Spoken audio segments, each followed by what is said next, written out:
réellement rouler en Porsche dans le désert en Arabie Saoudite, ça donne la banane, c'est sûr. Nous voilà partis à la rencontre de Marc Douton, le premier vainqueur du Dakar classique. En fait, on est arrivé extrêmement préparé, on connaissait exactement le règlement et on a déroulé le rallye relativement facilement du début à la fin, sans aucun souci, aucun problème technique. Pour finir premier dans notre catégorie et premier au général du classique. Ouais. Alors déjà, ce qui est sûr, c'est que si on m'avait proposé de revenir avec à nouveau le même véhicule, j'aurais pas été partant parce que le challenge n'était pas vraiment là et l'intérêt pour moi, c'est vraiment de se remettre à zéro et reprendre un challenge depuis le début. Marc est de retour dans cette magnifique Porsche 911, objectif défendre son titre.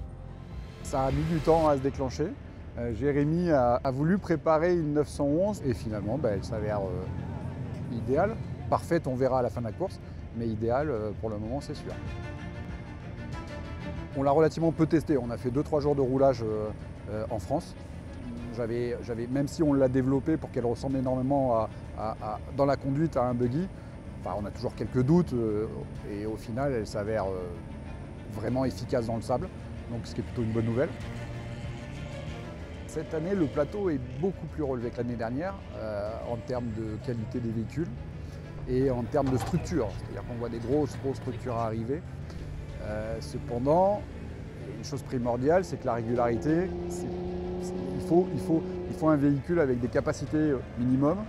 Et si ces capacités sont là, en fait, c'est les deux bons hommes dans la voiture, ou les trois pour les camions, qui font vraiment les résultats de la régularité. C'est pas le véhicule, c'est pas une course de vitesse.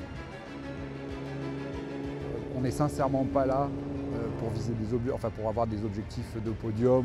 On est là, encore une fois, pour se faire plaisir, pour participer à l'ambiance du Dakar, pour voir les stars qu'on voit à la télé d'habitude, et puis être dans un milieu qu'on aime et rouler dans le sable, parce qu'on adore ça.